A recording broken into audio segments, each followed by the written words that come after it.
Now we're going to be working with applications with rational expressions, and in particular we're going to be doing some distance problems.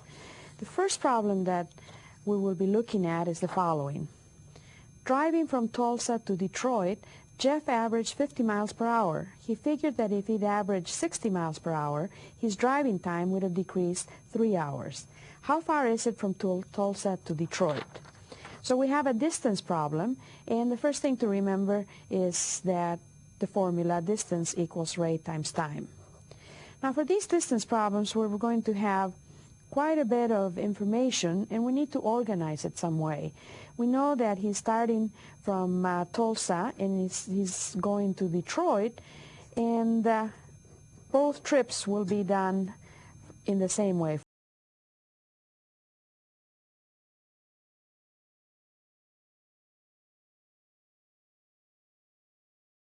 By saying, and the first trip he'll do it 50 miles an hour, in the second one he'll do it 60 miles an hour. So let's try the 50 miles per hour first. So he averages 50 miles per hour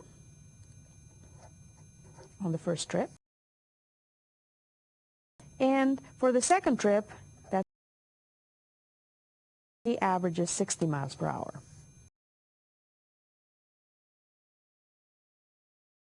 Time would have decreased by 3 hours. So that means that we're comparing time.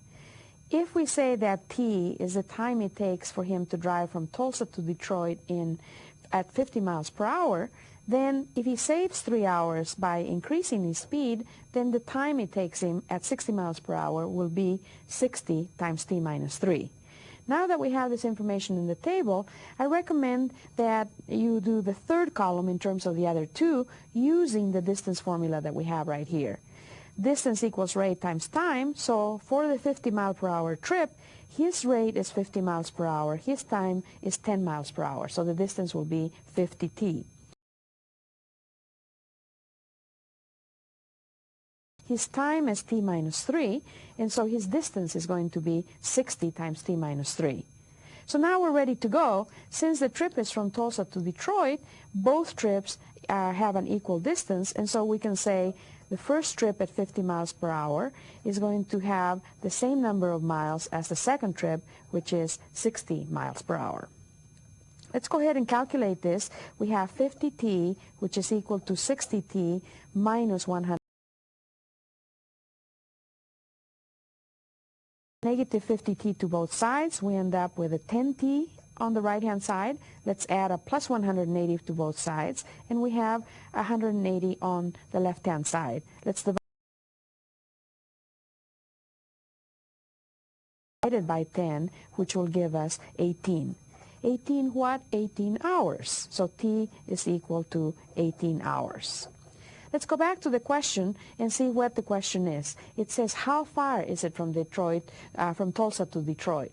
So we're looking at the distance. We're not looking at the time, but we can easily figure that out because for the first trip at 50 miles per hour times the t, that's the distance from Tulsa to Detroit. So equal to 50 times 18. And what is that? If we multiply numbers and one of them has a 0, we'll end up with 0. 5 times 8 is 40. Carry a 4. 5 and 4 is 9. 900 miles.